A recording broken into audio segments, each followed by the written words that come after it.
The Money Changer by Quentin Matsys is a very striking piece of art. On first impressions, it looks quite simple, just an image of a money changer and his wife looking at his craft. But this, in my opinion, is a very deep and provocative image. We're going to be speaking about this tonight. We're going to be looking at what the artist may have been trying to portray and why this piece of art hits so hard. This was produced in 1514, yet the message which is shown in this could still apply to today's modern society. And I always find that a super interesting point when we look at these very, very old paintings, how relevant they are to an extent even today. So let's start off by looking at what the image is, and by the way, if you do enjoy the video, please make sure to subscribe. This image seems to depict a money changer. That is, of course, the man sat here, right? Now, we need to understand the time that this was created in. Like I say, 1514, a very long time ago. And at this time, the money changer was a very valuable and high-stakes job. They were simply changing currencies because there was not really a central currency at this time, right? So this would have been a money changer who, essentially, as traders came in from all around the world at this time, coins were made out of gold and silver back in these days, and it was a money changer's job to sort of verify them, make sure the purity, the quality, and of course the weight of them. So this was obviously going to be a very high risk job, a very high stakes job, but also a job which revolved around and really was a symbol of the increasing capitalist sentiment in Europe at this time. So, very, very important job, but again, one where money was the main focus, and perhaps that's why this painting strikes so hard. So that is the money changer over here on the left, and you look to the right and this appears to be the money changer's wife. So he's doing the job and she is sat by him. If you have a look around the scene, what are we also noticing? Well, we've seen a relatively nice room or house of this time.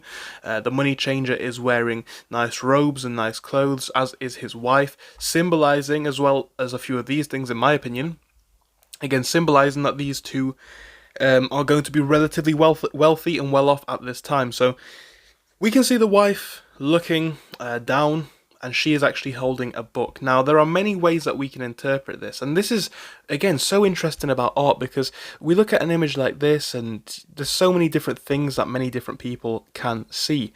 I personally see two different depictions of what this could symbolize. I think there is a possibility that she could be looking down at the money, in which instance this would symbolize that she is obviously more interested in his craft than the book that she's holding. Now, focusing on that detail more specifically, the book that she's holding, let's have a zoom in and have a look.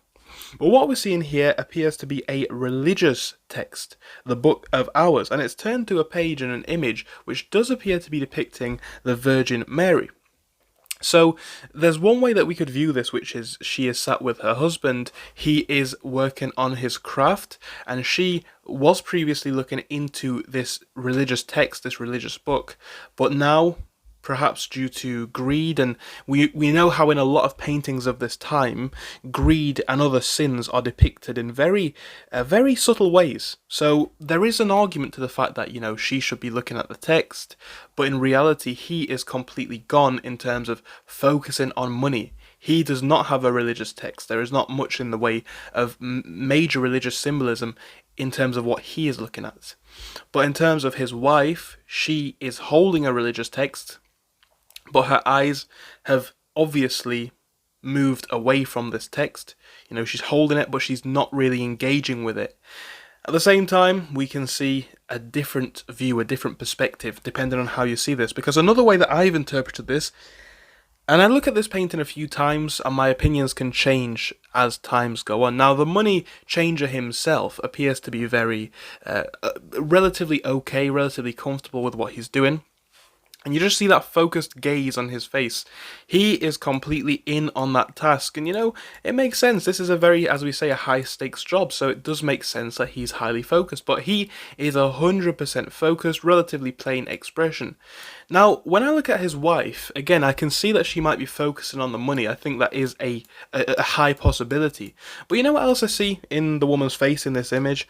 I see that she might be a bit upset. I mean, his face looks relatively flat, relatively emotionless, you could say. But to me, her face looks a little bit sad. The eyes don't look very happy. The mouth is very flat. her face does not exactly look happy. So again, you could say that's because her emotional, her emotions have essentially been overcome by the desire for greed, the desire for money. But I think you could also view this in a different way. I think you could view it as she is gazing off into the distance. She's upset. She's not feeling very happy with her situation in life, and maybe that's got something to do with it. Her husband is not really paying her any attention in this scene. He's more bothered about money, and maybe she is not necessarily focused or greedy in relation to the money, but maybe she's seeing the fact that her husband may have been overcome by this capitalist, materialist greed, I think you could say that, and she is actually turning away from it. She's actually trying to turn back to God, right? She's trying to turn back to the religious texts. So instead of maybe reading this and then becoming distracted by the money, maybe she has noticed how the greed has overtaken her husband, and she is seemingly just not interested with it at all. And she's looking away from the money. She's trying to divert her eyes. She's noticing that her husband is more focused on the money than the human interaction here. And perhaps she's just looking for some confinement, some confidence in God, in religion. She's thinking this cannot be all it was meant to be. So I think there's two very profound ways that I see this image in, and I'm sure you guys may have a very different interpretation too. Now, there are some hidden scenes. This is a painting from a very long time ago, and in a lot of paintings from this era, we looked just yesterday at the Garden of Earthly Delights. This image is no different in the sense that it has some hidden meanings and some busyness in the painting that you may miss if you're not looking carefully at first. So we want to have a look at those features, and these to me are mainly in the foreground and the background. Something so small you might miss it if you don't really pay attention.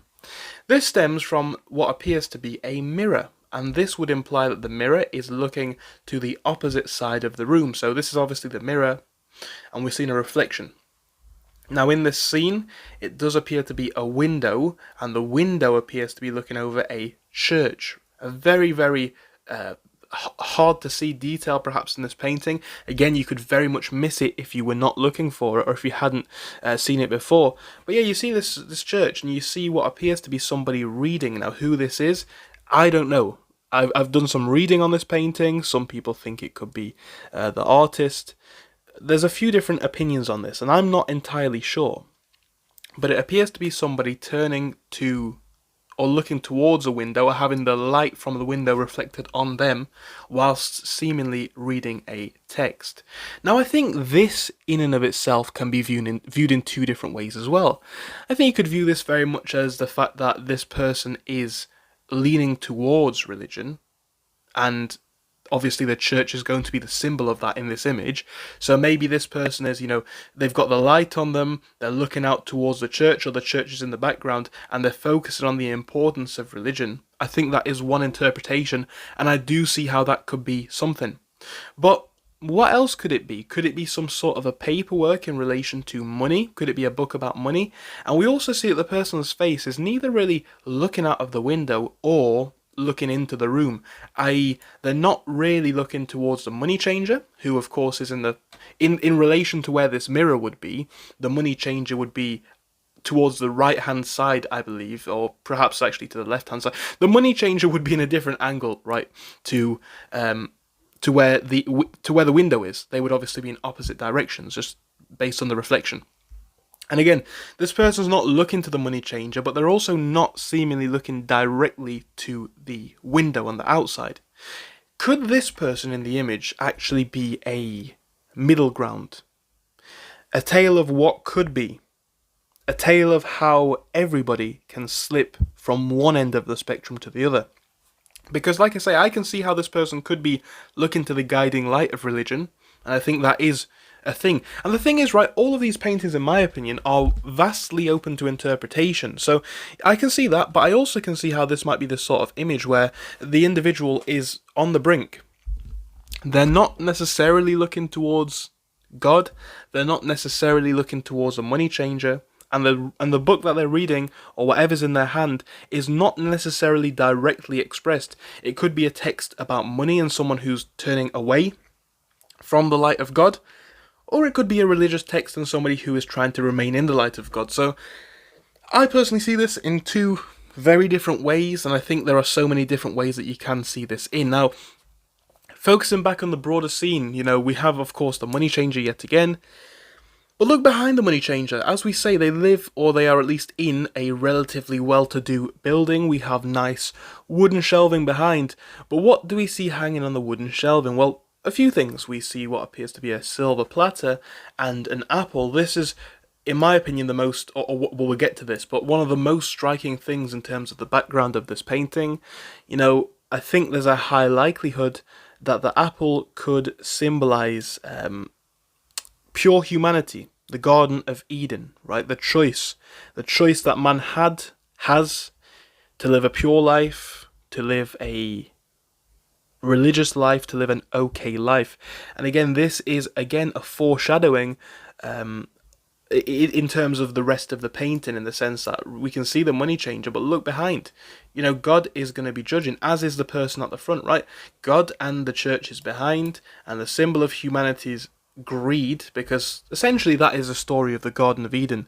So the symbol of humanity's greed still persists, and again, the apple, the garden, the product of the garden, still looks down to this day on the money changer, right? It's still an important part of this scene.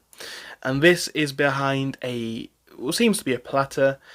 We see some, I believe, beads in the background as well. I know there's a lot of interpretations related to these, and obviously a lot of money changing equipment. Now, once again, I'm not sure entirely the meaning of this, but the apple is behind, or in front of, I should say, behind the apple is a silver platter, or what appears to me to be a silver platter, something that may have been related to the dining of the money changer. We assume that the money changer is quite wealthy, mainly due to his job and his attire. Is he looking to cut the apple up later? Is he going to indulge in the same way that he is with his money and his greed, in actions of greed and hubris, as happened in the Garden of Eden? Is this the pile of money, the greed, perhaps the lack of attention towards his wife? Is that just another version of this story? Figuratively cutting the apple up.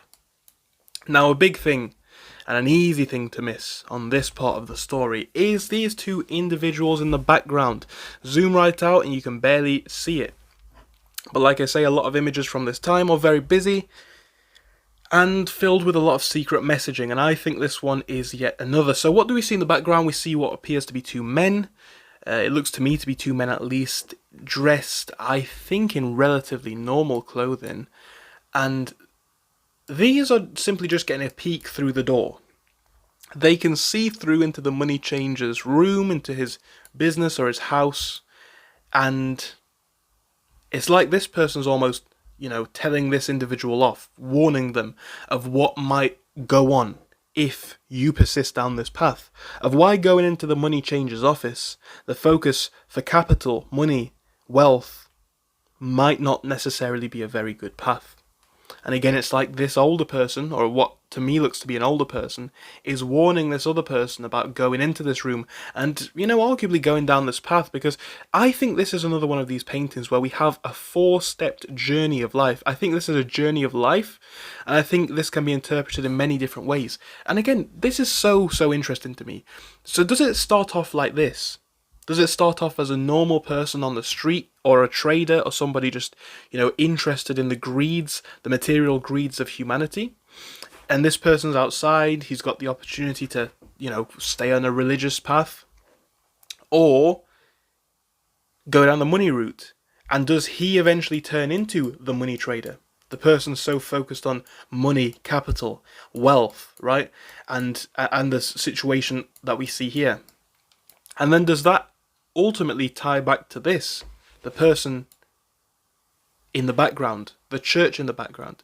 Does it tie back to the fact that you can start off as a normal person, just like what we see with the apple, purity through the apple?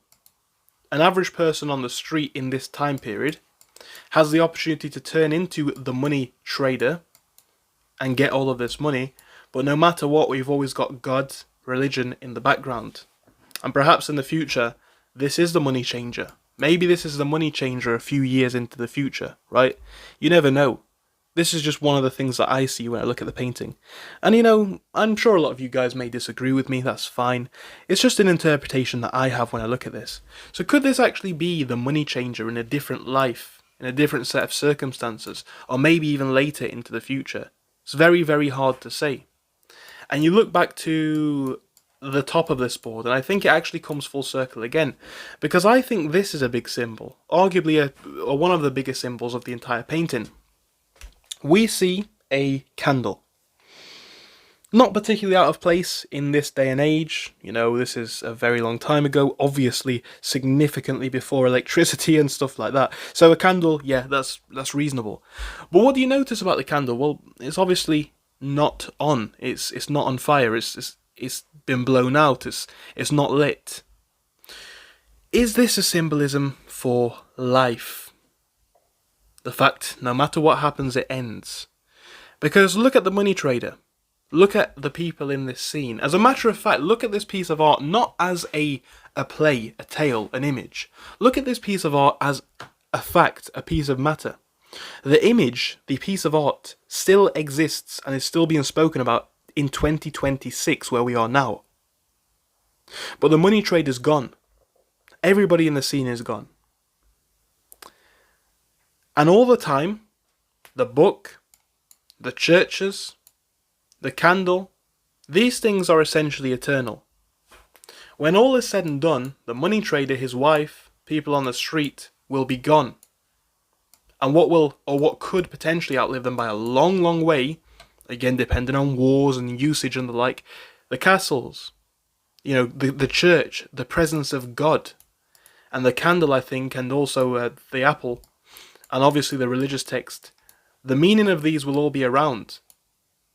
And the theology of this will all be around. Religious beliefs will be around in 100 years, 200 years from this time period, and I obviously believe that could be the case, or it's very likely to be the case, in 100 years. Like in 100 years from now, major religions will most likely still exist, as they did 500-600 years ago when this was created, okay? And so does gold and silver. Gold and silver, still real money to this day. Still real money. People still trade in gold and silver. In 2026, gold and silver prices are hitting all-time highs. So it's actually quite funny to me looking at this through a modern perspective. This still exists. This still exists. At the end of the day, these are gone. Just like in the lamp and the light and the apple. And everyone has a choice. Whether it's a financial sin of greed or other types of greed, whether it is lust, whether it is, betrayal, treachery, all of these negative traits and sins that people look at,